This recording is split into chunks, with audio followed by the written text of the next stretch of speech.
અરે બાપા હવે તો ગરમી ચાલુ થઈ ગઈ. ગરમી તો જો થાય. ઓહો, એક તો આખો દી રોહડામાં કામ કરી કરીને ગરમીમાં શેકાઈ જઈએ તો એમ ન થાય કે લ્યો અહીંયા એક પંખલી તો લગાવી દઈ, એસી ન લગાવી દઈ તો કઈ નહીં. આટલી ગરમી આવી છે ને તોય જોજો અમુક તો એવા આરહુડા હશે કે નાવા નહીં જાય. જે હું આરહુડું હોય ને એને મારે એક સવાલ છે કે તમને ગંધ નહીં આવતી હોય તમારા પસીનાની? કેટલી ગરમી છે જુઓ તો. મને તો હાલે નહીં હો નાયા વગર. હું તો છે ને દીમાં 2 વાર નાઉં પણ નાયા વગર હાલે નહીં મને. ઓ સુડેલ શું વખાણ કરે હરી પોતાના ને પોતાના. 3 દીથિયા જોઉં છું ઈના ઈ ગાભામાં ફરે છે પાછી કે હું રોજ નાઉં. ભગવાને સહન નહીં કરે. તમને દોઢું કોણ કરે છે બોલવા હાટું? આપણે છે ને નાઈએ કે ના નાઈએ, શરીરે ચોખ્ખા હોઈએ કે ન હોઈએ, બાકી આપણું મન ચોખ્ખું હોવું પડે. હમણાં તો તને પસીનાની ગંધ આવતી હતી અને એટલી વારમાં મન ચોખ્ખું થઈ ગયું. તમને સે શું હે ઘડીક વાર મૂંગા નહીં બેહી શકતા? ના ઓ ભાઈ, મારાથી ખોટું સહન ન થાય. અને આ ફ્રીજમાં પાણીના બાટલા કેમ નથી ભર્યા? જુઓ હું છે ને ચોખ્ખું જ કહી દઈશું, મને ટાઢું પાણી પીવાની જરૂર નથી પડી. જેને જરૂર પડી હોય ને એ સાના મને ભરીને મૂકી દે. હું કઈ નવરી નથી લ્યો. એક તો આખો દી શેકાઈને રોટલી બનાવું, શાક બનાવું તોય કદર નથી થતી કોઈને. તું કઈ હારું કરે તો કદર થાય ને. તમને હારું લાગતું જ નથી એમ કયો? આ પિયર છે ને બસ જેવું હોય, ગમે ત્યાં ઉતરવું હોય ને તે ઉતરી હકી. અને આ હારું છે ને હેલિકોપ્ટર જેવું કહેવાય, ઉતરી ન હકીએ પછી ભોગવવું જ પડે. હું એ ભોગવું જ સોરી. તમને ઓલ ધ બેસ્ટ. ભોગવો. અને તમને કેટલી વાર કીધું છે કે કિચનમાં એક પંખલી નખાવી દો. કેટલી ગરમી થાય છે તમને ખબર છે? ક્યાંક આ ગરમીમાં મને અટેક આવી જશે ને તે જ તમને સમજણ આવશે. એ મારી વાલી તું વાતને સમજ. પંખો ચાલુ કરીએ ને તે પછી ગેસ ઉડી જાય. હા હવે સમજણું. આ તો બટકીએ જાગી હવે. પંખલી નખાવી તો બચારાનો ગેસ ઉડી જાય ને પંખલી ની નખાવો ને તે મારો જીવ ઉડી જશે. એક બાજુ ગરમી ચાલુ થઈ અને એક બાજુ માર ઘરવાળીનો જીભડો ચાલુ થયો. આટલી ગરમીમાં હજી સૂરજ દાદા જેટલા ગરમ નહીં થયા ને એના જ ઘણો માર ઘરવાળીનું મગજ ગરમ થઈ ગયું. આ ગરમી તો એક દી પૂરી થાહે, માર ઘરવાળીનો જીભડો તો ભેગો જ આવશે. શું ભેળ કરો હરિયા? હું તો તારા વખાણ કરું છું. વખાણ સામે ન કરે ને એટલે પીઠ પાછળ કરું હું. હવે તારું મગજ ગરમ થઈ ગયું છે, મારે જવું પડશે. Bye bye. હાલે જાવ ને સાના માના. સરપલું કર્યા વગર તો હાલે જ નહીં. કીધવાની કૌસુરી કે ગરમી થાય છે એક પંખલી નખાવી દો. બટકીયાણા નખાવી દે તો થાય ને બચારાને બિલ ચડે. આજથી તો છે નક્કી કરવું છે કે જ્યાં સુધી પંખલી ની નખાવી દે ને ત્યાં સુધી હવે હું રોહડામાં પગ જ નહીં મૂકું. આપું તો માર ઘરવાળો હંધોઈ કામ કરી નાખશે. બહુ શોખ છે ને ગરમીમાં રહેવાનું. રહ્યો હવે તમે જ, મારે રહેવું જ નથી ને. ઓહો વરી નથી બોલતી ત્યાં સુધી ચડી જાય છે ને. કીધું તો કોઈ દી ગનારે નહીં. દાજી ગયેલી ખીચડી જેવું મોઢું લઈને કેમ ફરે હેરી? હવે શું કહું તમને મમ્મીજી, મારા તો કઈ દાંત ગોહાઈ ગયા પણ ગનારે તો થાય ને. કીધવાની કહું છું ગરમી આવી ગઈ છે એક પંખલી નખાવી દો તો બચારાને બિલ ચડે છે કે પંખલી નખાવી તે ગેસ ઉડી જાય. કેટલી ગરમી થાય છે ખબર છે મમ્મીજી? માંડ ઊભું રહેવાય છે. બોલો હવે શું કરવું મારે? એમ કેમ વરી નખાવી ન દે લે વરી આજો. એટલે જ મમ્મીજી તમને લાગે છે ને કે નખાવો પડે. એક પંખલી તો નખાવી જ પડે ને. હા તે નખાવી જ પડે ને. હા તો મમ્મીજી મેં નક્કી કર્યું છે કે જ્યાં સુધી છે ને આ કિચનમાં પંખલી ની નખાવી દે ને ત્યાં સુધી મારા રોહડામાં પગ જ નથી મૂકવો. અંધોઈ કામ છે ને માર ઘરવાળો જ કરશે. આ પૂરો કરશે. બહુ હોશિયારી મારે છે ને ગરમીમાં રહેવાનો બહુ શોખ લાગે. એને જ રહેવા દો હવે મમ્મીજી.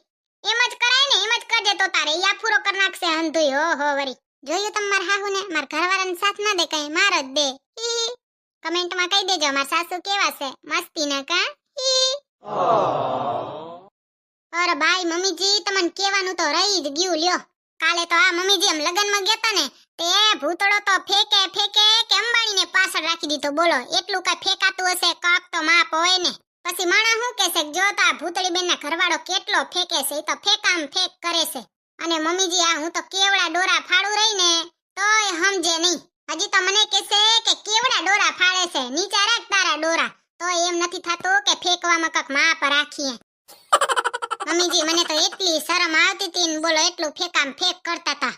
ક્યારેક તો મમ્મીજી મને એવું લાગે હક મારા ઘરવાળાએ છે ને ફેકવામાં પીએચડી કર્યો. એટલું ફેકામ ફેક કરે. અંબાણીને પાછળ રાખી દે એટલે શું? ભલા મણા પણ ફેકવામાં કક તો માપ હોય ને. આતે હોય જ ને. પેલાથી જ ઉઠતા વેત જાય ભાઈબંધા પાહે. ભાઈબંધ એવા જ છે એના ફેકામ ફેક કરે તે પોતે એવું જ કરે. ઈ તો મમ્મીજી સે શું ખાવા ગયા ને તે એટલું ખાધું જાણે કેમ કોઈ દી જોયું જ ન હોય.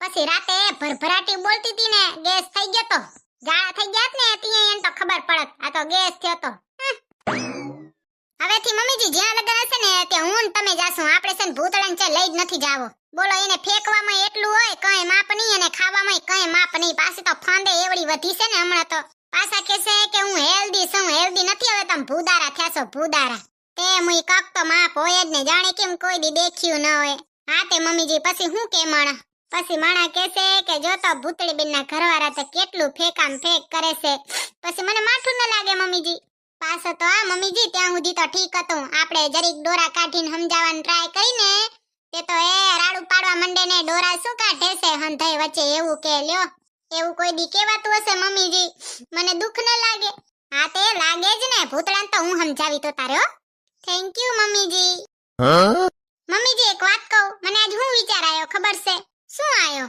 મને એમ થયું કે હું તમાર જેવી ગઈ ટીકીડી થઈ જઈશ પછી મારે કઈ કામ નહીં ખાલી સોફા ઉપર બેહીને ઓર્ડર દેવાના ચાય દ્યો ખાવાનું દ્યો પાણી લેતી આવ મારો ફોન ચાર્જિંગમાં મૂકી દે મારો ફોન લેતી આવ અને વાહે બેઠી બેઠી રહી રીલ્સ સ્ક્રોલ કરીશ રહી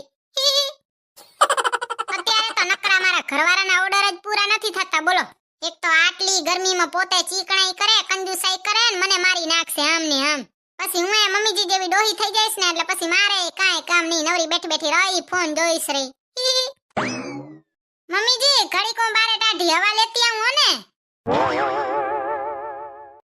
ભૂતળી બેન આવે છે રે જલપા બેન ગોગડી બેન આ ભૂતળી બેન છે ને કાલ લગનમાં ગયા ને તે વાડી કરે તે હમાતા નતા ધીરે બોલો જલપા બેન હા ભરી જશે ઓરાજ છે હા ભરી જશે ને તો ભૂતળી બેન તો અહીંયા જ આપણા સોતરા કાઢી નાખશે એ બાયું હું ખુહર પુહર કરો હરિયું ઓહો ભૂતળી બેન કાલ તો બહુ સરસ લાગતા તો લગનમાં ગયા કા હવે એક્ચ્યુઅલી છે ને ઈમાં નનકી બેન છે ને એના કપડા પહેર્યા તા મસ્તી ના હતા ને જલપા બેન 5000 નો ડ્રેસ પહેર્યો તો હારો જ લાગે ને ભૂતળી અમે તો કેર ને કહેતા હતા કેરે ભૂતળી આવે તે વાતું તો કરે કાંક હા ગોગડી ઈ હંધુ તો ઠીક છે પણ ગરમી કેવી છે જતો ભૂકા બોલાવી દે એવી ગરમી છે ને હા બહુ ગરમી છે હો આ લગનમાં શું ખાવાનું હતું ભૂતળી એ મુઈ ગોગડી જેન લગનમાં ગયાતા ને પૈસા પાર્ટી હતી તે ખાવાનું તો રાખ્યું તું ભાત પાતીલું મને તો એમ થાય કે આ ખાઉં કે આ ખાઉં હરખું ખાધું બોલો પેટ તળીને પટોરો થઈ ગયો ત્યાં સુધી ખાધું થોડુંક ટિફિને લેતા આવાય ને ગોગડી એટલા પૈસા વાળામાંથી લઈ આવીને તો કેસે આને કેમ જાણ દેખ્યું ન હોય નકદ ઘણું લઈ આવીએ કા જલપાબેન તમે કહો ને કે તમારો ડ્રેસ સારો હતો મારો ડ્રેસ તો એક નંબર હતો જે બ્રાઇડ હતી ને એની બેને મારા જેવી નથી લાગતી એવી હું લાગતી હતી બ્રાઇડ ની બેને મારા સામે તો ફીકી પડતી હતી એ નંગ જેવી ભૂતળી કક ફેંકવામાં માપ રાખ માપ ફાફા ઓસા મારતી જા ઘણું ફેંકાઈ ગયું ગોગડી ઘણું જ ફેંકાઈ જાય ને ચૂડેલ તારે છે કોઈ દી ફેંકવામાં માપ હોય જ છે એમ કે ત્યાં સુધી ઠીક છે કે હું બહુ હારી લાગતી હતી તું એમ કહે છે કે મારા સામે બ્રાઇડ ની બેને ફીકી પડતી હતી તો ફાફા ઓસા મરાય જીભડારી ગોગડી આ એક કળા છે હંધાઈને ફેંકતા આવડે નહીં કાંઈ હારે આવે ખોટી હોશિયારી મારમાં જાણે તું જ એક હોશિયાર કેટલી ગરમી થાય છે રી ઓહો જતો બાપા ગરમી થાય છે ને કઈ આટલી ગરમી કેમ થાતી હશે જ્યારે ઉનાળો આવે ને ત્યારે સૂરજ દાદા ગરમ થાય ને સૂરજ દાદા ગરમ થાય ને એટલે પછી આપણને ગરમી થાય 1 કરોડ નો સવાલ તમારે કોઈના લગન નથી જલપાબેન ના રે ના ગોગડી બેન અમારે કોઈના લગન નથી બોલો કોઈકના ઘરે લગન હત તો કોકના ઘરે તો ખાવા જાવા મળત તમારે ખાવું જોઈએ તો જલપાબેન મને કહેવાય ને હું તમને માર ભેગે લઈ જાત ખાવા હાટુ પછી ખાઈને વળી આવવાનું તમારે એવી કાઈ ભૂખડ નથી હો ભૂતળી બેન કે ખાવા હાટુ કોકના લગનમાં પૂંગી જાવ આ તમે તો કીધું નકે એમાં શું હોય ખાવા હાટુ તો હંધે જવાય એમાં કઈ ન હોય કે જલપાબેન એમાં શું શરમાવાનું તમારી વાતો સાંભળીને તો હવે મને ઘણી ગરમી થાય છે હો તમે બે નંગ જેવ્યું છો કોણ જાણે મગજ કેમ થયું તમારું બાકી તમારી વાતો આજ છે ને ગધેડન તાવ આવે એવી છે મને ગરમી ચડે છે રી હવે તો આ બે મગજ વગરનું ભેગ્યું થયું હે તમે વાતું કરો હું તો જાઉં છું બાપા મગજ વગરની વાતું કરે છે ને ગરમી ચડે છે રી હવે તો ઘણી હું આલું છું ગોગડી ઊભી રે ઘડી ના રે ભાઈ મારે તાર ભેગે નથી આલું મારું મગજ ચાકનું સટકી જાશે તું એકલી હાલ્યો હું તો આ હાલી નંગ જેવી સુડેલ ડાકણ કહું છું કે હાલું હું તો ભાગી ગઈ ઊંડી અરખમણી હવે તમે મને એમ ન કહેજો કે ભૂતળી બેન ફેંકવામાં તો તમારે માપ નથી આ તો હું ખાલી જોતી હતી કે ફેંકવાની કેવી મજા આવે છે બાકી ફેંકવાનો ઢઢરિયો મને જરીએ નથી હો મારા ઘરવાળાને છે મારા ઘરવાળો ફેંકવા માંડે ને તે અંબાણીને પાછળ રાખી દે હવે હવે મારો ઘરવાળો ફેંકે છે ને એમાં તમે કાંઈ ન કરી શકો. આવે ને તે બારે આવે ને બત્રી હે ના આવે. તમે ખાલી લાઈક કરી શકો, શેર કરી શકો અને સબસ્ક્રાઇબ કરી શકો.